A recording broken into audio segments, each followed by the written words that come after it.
Well, hello everyone and happy Thursday. It is AJ Wuest welcoming you all back to Before the Four, where I take you through and talk about our top news stories before the 4 o'clock newscast. If you're watching right now, I want to thank you for spending a little of your Thursday afternoon with me, and feel free to leave a comment if you do so wish. I can see if you do right here. But with all of that said, why don't we just go ahead and jump into today's top stories. And starting things off with the weather, the 48 weather team today has issued a first alert weather day for tomorrow due to high heat index and potential storms moving in. Today, I got the chance to catch 48 first alert chief meteorologist Brad Travis, and let's take a listen to what he had to say about tomorrow and Saturday's severe weather. Everyone, and welcome back to 48 Now. It's digital host AJ Wuest, and today I am with Brad Travis, the 48 First Alert Chief Meteorologist, if you didn't already know. How's it going, AJ? It's going well. How are you? So I'm hearing there is a First Alert Weather Day issued for tomorrow. Can you talk a little bit about the weather tomorrow and what we should expect to see moving in? Well, you know, it's tomorrow, and now it's looking more like Saturday morning, too. And Saturday morning could be a little more intense. Some of the model guidance is really throwing out some very intense lightning with a squall line Saturday morning. So I would say roughly the earliest 7 a.m. Saturday morning through about 11 a.m., maybe even 2 p.m. We're still trying to time that out. But again, that's kind of a change to the forecast from yesterday. We've been tracking the potential for several days of a change in the weather, and that's what this first alert weather day really is. You've got two things going on. You've got the humidity is really coming back tomorrow. I know it's hot out there today, but it's going to be really oppressive ahead of the storms, and the timing is everything. You get a line of storms that's developing, and once it hits that air that's just like gasoline, high octane fuel, it typically erupts, and you get a lot of thunderstorm development. And you kind of go back to the last time. I'm not saying this is going to happen, but the last time we had First Alert Weather Day with some significant thunderstorms, it was the Guntersville storm. We had all the damage there to the Honeycomb campground area, and it was a 90-mile-an-hour microburst. So these storms, I mean, they're not our typical springtime severe weather threat. We don't really have a tornado threat, AJ, but we're dealing with heavy rain, gusty winds, and it gets a little chaotic. And I will say that the storms have been overachieving, so to speak. Everything's kind of been a little more intense than we've thought, so that's why we're going to keep a close eye on it. But again, I don't expect any tornadoes, but we could have some fairly intense winds, and then it should be out of here by 6 o'clock in the evening. So Friday evening plans should be okay. One concern, I guess, is, you know, if they do hit during the peak heating of the day, between that 2 o'clock, 3, 4 o'clock, you've got the kids getting out of school, you got people waiting in line, and then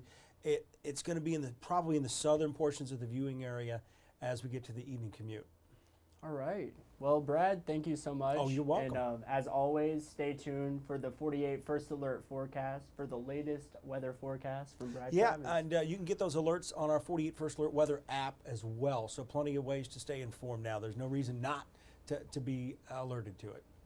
Perfect. Well, thank you so much. You bet, AJ. Greatly appreciate it. Sweet. Well, thank you, Brad. And he actually just did a live stream on Facebook. If you have Facebook or you were watching Facebook this afternoon, he did a live stream where he went super in-depth with Friday and Saturday's weather coverage. So make sure you check that out. And you're staying tuned to the 48 First Alert forecast from Brad, so you know what to expect and how it might affect your commute moving forward today and tomorrow, or tomorrow and Saturday early morning as well. But it is certainly that time of the week. Of course, it is time for Crime Stoppers. Let's look at who 48's Gina Benitez, along with Huntsville Police, need your help stopping this week.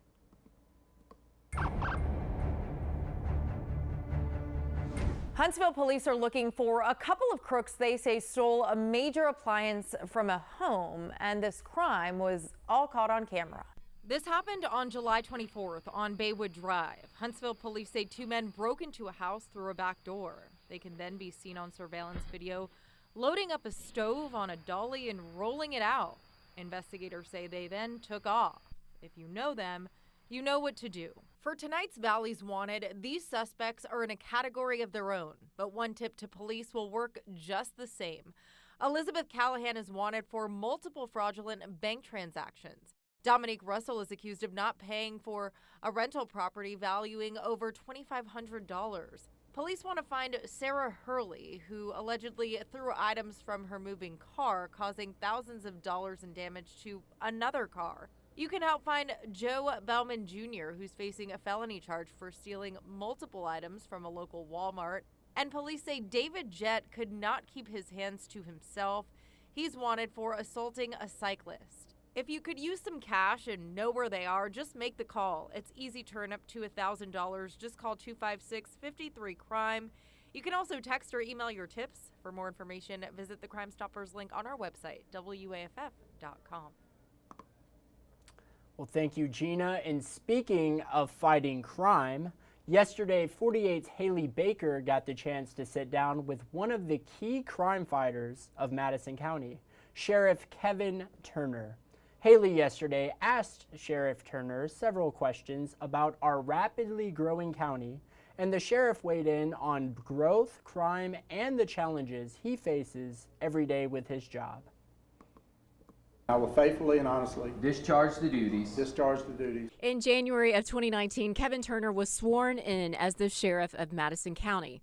Fast forward to 2024. When I said ready to get to work that day, it feels like it was an understatement because we hit the ground running. And he did hit the ground running, creating specialized units to crack down on everything from drug trafficking to the Internet Crimes Against Children Task Force. We implemented a lot of those specialized units. You know, I worked the drug unit for 15 years, doing all the gang aspect of it. You're always going to have narcotics, but we put the specialized units in place to tackle that. He describes the county jail as its own city, a complex operation that runs 24/7 with 180 detention officers. The bigger the county, the bigger the city is going to be, the more populated that jail is going to be. You know, we have a 1,220 bed capacity. We have been stepping all over 1,200 inmates here in the last month or two.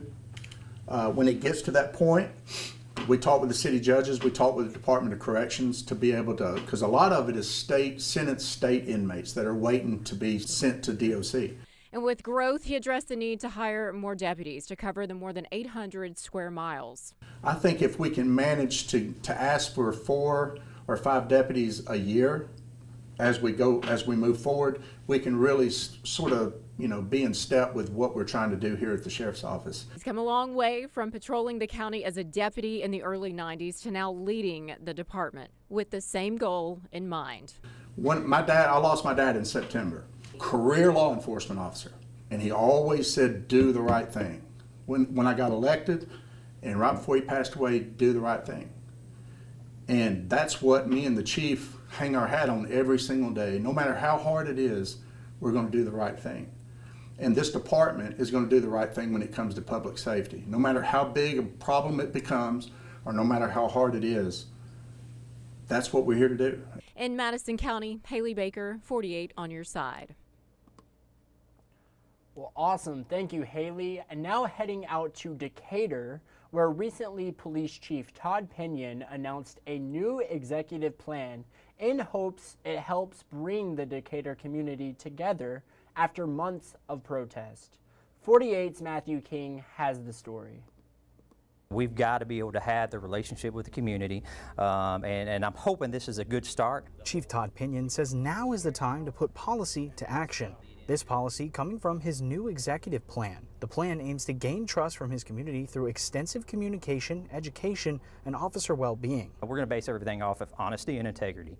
And that's how I want to lead my life. That's how I try to lead my life. That's how I want to try to lead this department further into the future. This comes as he and his department have faced sharp criticisms regarding the fatal shooting of homeowner Steve Perkins. Chief Pinion says he's listening. I wouldn't be spending the time that I have, with listening to all the different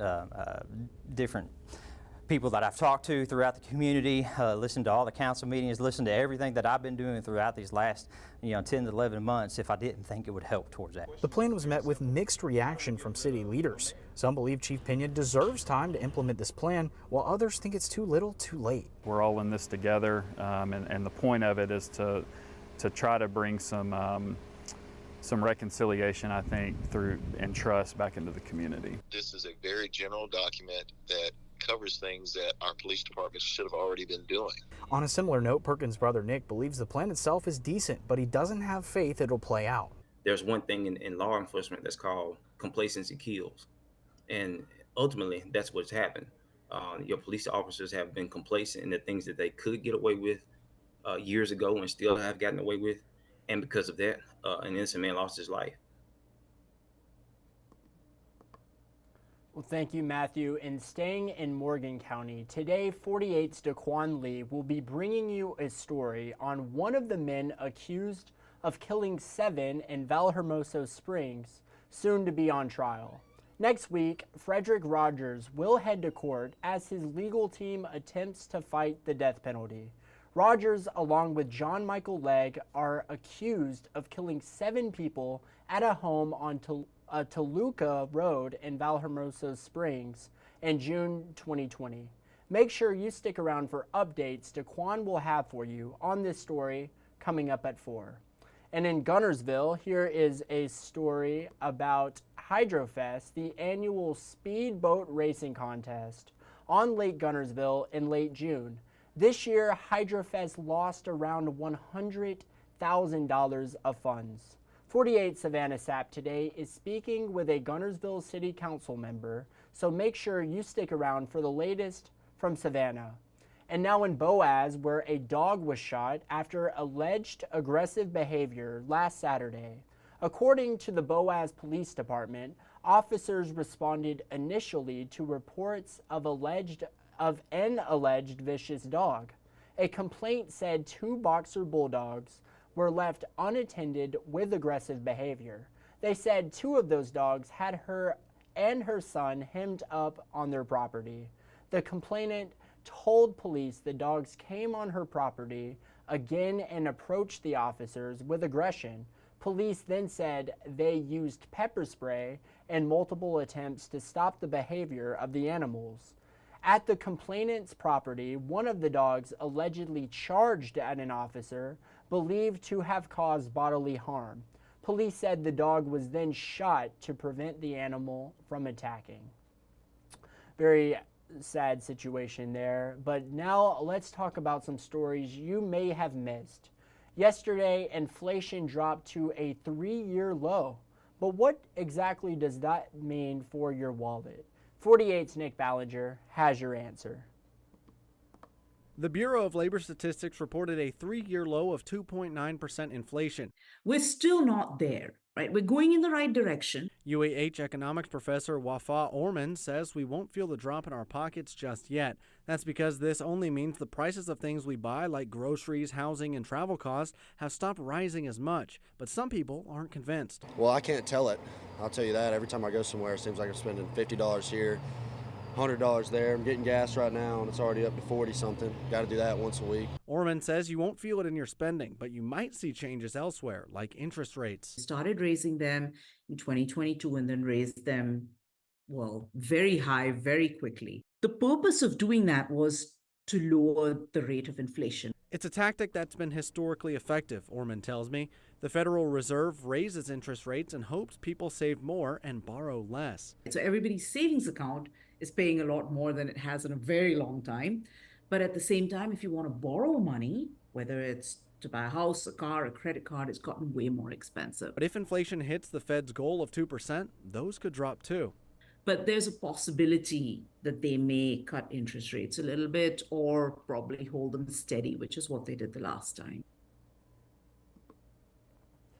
Well, thank you, Nick. Now out in Scottsboro, where one attorney and former judge celebrated his 98th birthday yesterday. 48 Savannah Sapp spoke with him, and let's take a listen to his incredible story, serving both Jackson and DeKalb counties for 75 years. I feel pretty good. I feel extraordinarily good about being here, how all this group are coming. That's how practicing attorney Jack Livingston feels at 98 years old. On Wednesday, family members, colleagues, and fellow attorneys gathered to celebrate Livingston's 98th birthday, as well as his 75 years of service. I didn't anticipate this. I didn't ask for this. The bench and bar here, Judge Graham, I think, was the motivator behind this. Very surprised that all these people came. I'm delighted that they did. It's so nice to be recognized after all these years.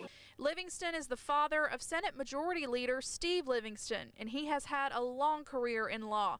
Livingston is a graduate from the University of Alabama School of Law, and he has served as a prosecutor and circuit judge in both Jackson and DeKalb County. Wednesday, he was recognized by the Alabama State Bar and given a commendation from Governor Kay Ivey's office for his 75 years of service. He offered up some advice for up-and-coming lawyers. I think people need to be more courteous to each other. Our neighborhoods need to be neighborhoods again. People don't know each other. Livingston has worked with many attorneys over the years, and he says he misses the many colleagues he has lost. We had a group that ate lunch together here for a long number of years, and I'm the only one left of that group, and I don't like to eat by myself. But no matter his age, he looks forward to the future. If I make it to next year, I'll be glad. Such an incredible story right there. Thank you so much, Savannah. Now, this Saturday at Big Spring Park, one local organization is putting on an event to end addiction here in North Alabama. The End Addiction Huntsville Walk, presented by Not One More Alabama, will be held at Big Spring Park this Saturday from 9 to 11 a.m. Parking for the free event is only $5, and today I spoke with Kim Holder with Not One More Alabama as she spoke about what it will take to finally end the stigma associated with addiction. Take a listen. You said earlier that the disease of addiction does not discriminate, but unfortunately there is still a very negative stigma associated with addiction. Can you talk a little bit about that stigma and what we can do here in the Huntsville community to help ease that stigma associated around addiction? Okay. Well, we always talk about stigma, the stigma associated with substance use disorders. And everywhere I go, that's always the topic of conversation.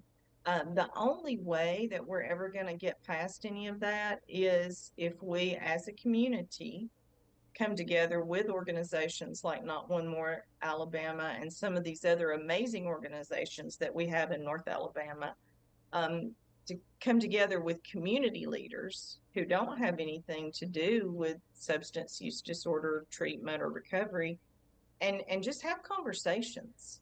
Mm-hmm. I think anything that you bring into the light can't stay in the darkness. You know, it's going to be harder to discriminate and to stigmatize individuals if you know that addiction is a disease, and if people that matter know how many people are affected by it. I can know those things all day long, but if the people that are in positions to do something about it come to that realization, then there would be no stopping us. Incredible. And Kim later or earlier in that interview, she said that connection is the antidote to addiction. And I just thought that was just so powerful right there. This event that they're putting on this weekend at Big Spring Park, connecting all of these people coming together who have similar struggles. I think that is an awesome time. So it sounds like an incredible event here in the community. And you can check out that full 48 Now interview on our website. Just go to WAFF.com, go to digital shows, and finally 48 Now. But super awesome event going on this weekend. And 48's own Haley Baker will be the keynote speaker at Saturday's event. So that is just another reason to come out. But let's talk about the stories you're just not going to want to miss in our evening newscast. an incredible story about a young boy donating his own bone marrow to help save his younger sister's life. A new dental clinic set to open in Decatur. Get that story. And another story you're just not going to want to miss. A local choir here in the Tennessee Valley will be performing with legendary 80s rock band Foreigner. These are just a few of the stories you're just not going to want to miss in our evening newscast. And you heard from him earlier, but that's not enough. You're definitely going to want to stick around for tonight's First Alert forecast from Chief Meteorologist Brad Travis. Tomorrow is, of course, a First Alert weather day due to the heat index and potential storms moving into the area. The same will be said for Saturday morning. So make sure you stick around for the evening forecast as well. But now it is time for my favorite part of Before the Four, which is, of course, right here. Facebook fun. Let's see what we asked. What was our daily question today? 48 News asked, what chain restaurant or store do you want to come to the Tennessee Valley? And I can name quite a few, but I also must say there's a lot of different places that's here in the Tennessee Valley that I did not have back when I lived in Georgia or back when I lived in Tennessee. So I will say we are pretty blessed here in this area with a lot of good restaurants and a lot of really cool stores. But let's see what you all had to say. What do you want to see come to the Tennessee Valley? Parker said Raising Cane's and In-N-Out. I have to agree with both of those places. Raising Cane's is phenomenal. I remember I spent one summer in Nashville. This was 2023. It was last summer. I was in Nashville, and Raising Cane's recently opened in Nashville. And during that 1 month I was staying in Nashville, I think I might have had Raising Cane's about 10 to 12 times during that month. So Raising Cane's does not play. I absolutely love Raising Cane's, and In-N-Out, of course. Got to get that double-double.